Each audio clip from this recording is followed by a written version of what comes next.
Today was the day that Jack confessed his undying love for his best friend. It was all planned. A bouquet of red roses waited patiently by the front door. He shaved, he showered, he trimmed, he brushed.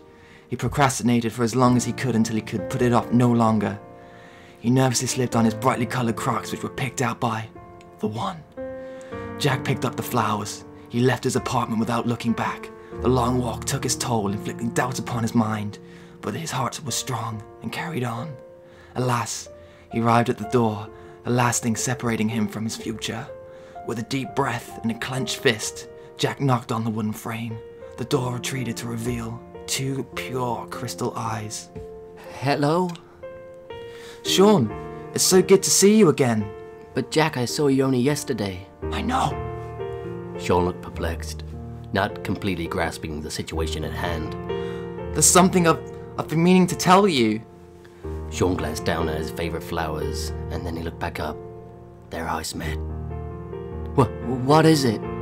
These flowers, they're for you. And there's one more thing. I've just got to come out and say, wait! Sean pressed his fingers against Jack's lips. You don't have to say it. I know.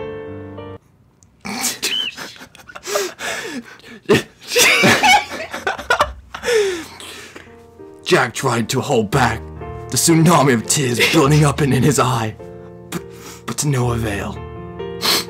I want to say it.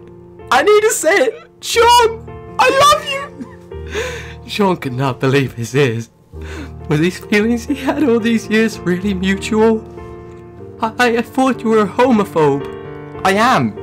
This love for you is just so gay, and I hate myself for it. But if it means being with you, it makes it all worth it. But what about my girlfriend? I can't just ditch her. We could ditch her lifeless corpse in a ditch. We've been together for 3 years. All things come to an end sometimes, even lives. She's stuck with me through thick and thin. I'll stick her with something thick and thin. The two returned back to the moment. Eyes locked in a mental tug of war. But this poor girl's fate had already been decided. Nods were exchanged and the two made haste for the closest B&Q. Other knife suppliers are available. It was Valentine's Day. Cynthia had been looking forward to this for what it felt like forever. She shaved, she showered, she trimmed, she brushed. She was ready for the night of her life. Hashtag YOLO swag. 11 p.m. The time was approaching when the duo would meet. Cynthia was spurred on by a fetish of meeting by benches at late hours of the night in desolate areas cut off from civilization. Sean greeted his soon-to-be dead girlfriend with his homophobic hypocrite lurking behind a tree stump. Hey babe, sorry I tracked you down here. It's Kay. Is that me? I don't know. Yeah. It's Kay. Yes. Yeah. Go. I'll start from here again. Yeah. Hey babe, sorry I dragged you down here. It's Kay. Cynthia was the girl a few words, and nothing to do with the lack of femininity in his voice acting of the story. Sean gestured towards the threatening tree stump, giving the signal for Cynthia's demise.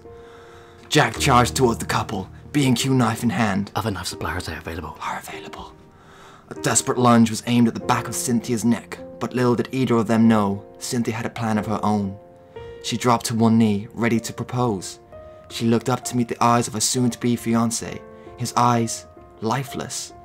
Lifeless like the lifeless corpse left in a dips. Lifeless corpse left in a dips. Alright, we'll do that again. What the fuck? That's genius. I don't even know how I can't even do that again if I try. Okay. Oh fucking hell, you got this whole paragraph again. Right.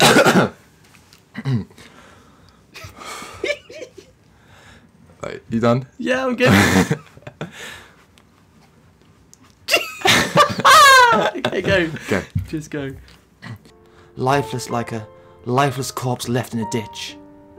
Sean had been penetrated by Jack's thick and thin. Jack fell to his knees, shell-shocked. Sean! It's okay, Jack. It's better this way.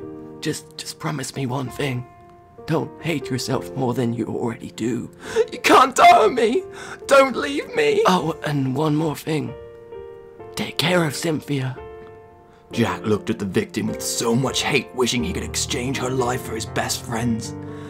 There was then a big thud as Sean's body hit the ground. Cue music. 2 weeks later, Cynthia found a boyfriend on Tinder and contracted chlamydia the next day. Jack became the leader of the Roman Catholic Church, leading the charge against gays. Sean's lifeless body still remains in the ditch. The end.